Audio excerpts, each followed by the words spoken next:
After 1932, there was division not only between the military and the politicians, but within the military itself.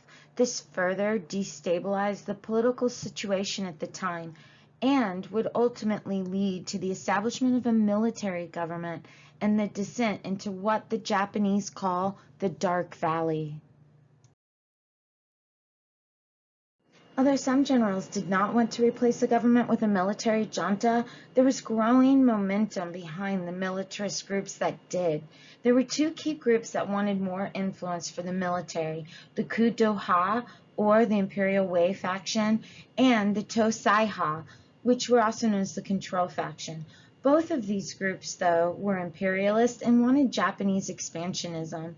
However, the kuduha was generally more radical of the two.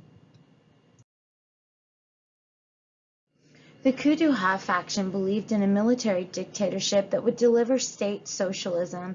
Its leading officers viewed the Soviet Union as Japan's main enemy.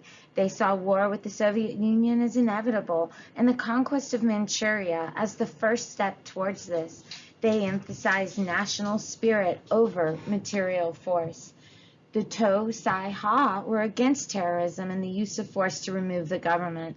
They wanted to use legal means to foster military power and influence over the government. They did not see war with the Soviet Union as inevitable and wanted to maintain good relations with the Soviets. Their objective was the conquest of China, which would require a modernization of the army and industry as well as the mobilization of the whole nation. As part of this internal conquest for Japan, three major assassination plots destabilized the government between 1932 and 1936. One of these took place in May 1932 when a number of Army and Navy officers attacked banks, party officers, and the police headquarters in Tokyo. Prime Minister Inukai was shot and killed. The trial of the conspirators demonstrated widespread support for their actions and a general disillusionment with the ruling political parties. Therefore, the May 15th incident, as it became known, enhanced the influence of the army and further undermined the democratic government. The subsequent governments of Admiral Saito and Admiral Okada were interim governments during which the army played out its power struggle between the kuduha and the Tosai-ha factions. Admiral Saito's government, which lasted from May 1932 to July 1934, seemed to favor the Kudoha faction as it appointed three of its leaders into high positions. However, Saito took a firm stance against the Kudoha's radical factions, and after a plot against him was discovered, he promoted a member of the Tosai-ha to Minister of War. Admiral Okada, who took over in July 1934. During his leadership, the Kudoha produced a publication promoting the idea that the army should control the economy. When a Kudoha minister was sacked for not keeping control of his young officers, a Kudoha officer assassinated the leader of the Tosai-ha, General Nagata. There was sympathy for the assassin at his trial, but he was found guilty and executed. In response, a group of young Kudoha officers attempted a revolt to seize power in February 1936.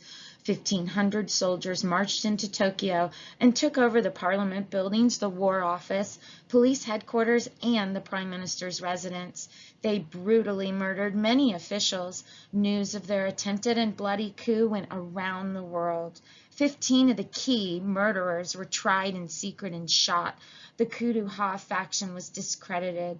From then on, members of the Tosai-ha faction were most important in developing army planning, and this meant that the army would now take firmer control of the country.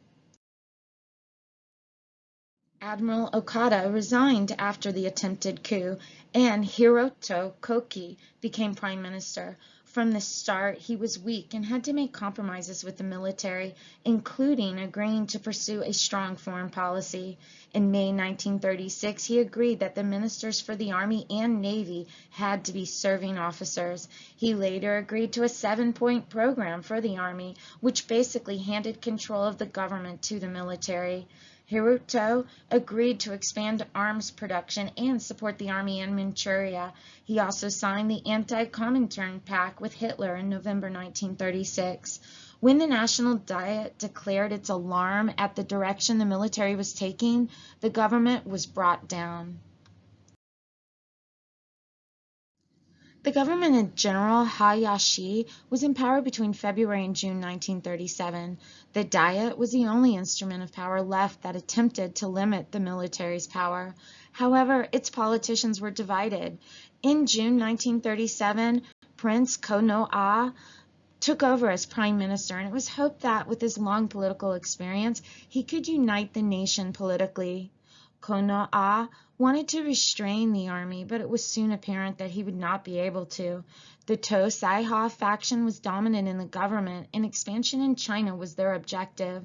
A leading Tosai-ha general, General Tojo, became chief of staff to the Kwantung Army in July 1937. Within 6 weeks of Konoha taking power, Japan's army commanders had ordered the invasion of China. Konoha was powerless to halt it.